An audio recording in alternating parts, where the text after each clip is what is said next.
Cleaning your GE Profile Smart Indoor Smoker.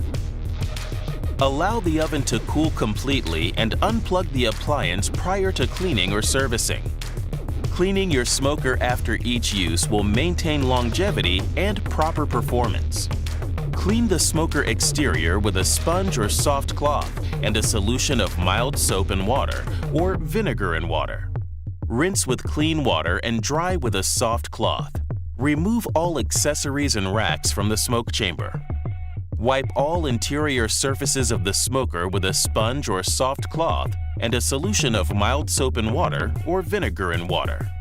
Over time, the pellet ramp can accumulate buildup that prevents waste pellets from properly falling into the waste bin. To clean the pellet ramp, locate the smoke inlet cover on the right-hand wall of the smoking chamber. Open the inlet gate by sliding it upward.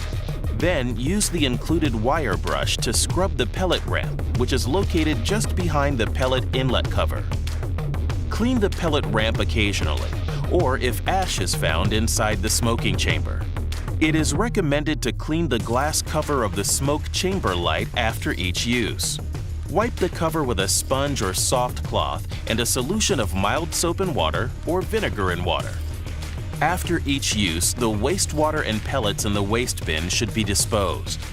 Pull the waste bin carrier out completely from the front of the smoker.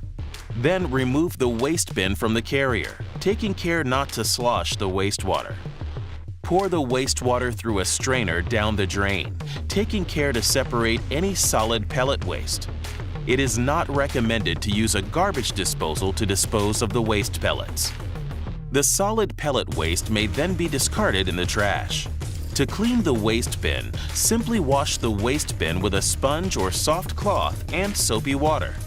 For light soiling, the wire racks and rack supports may be washed using a sponge and warm soapy water. The wire racks and rack supports are also safe to be washed in an automatic dishwasher. The temperature probe may be cleaned with soap and water or a soap-filled scouring pad. Cool the temperature probe before cleaning. Then rinse and dry. For more helpful cleaning and care tips, please refer to the user manual.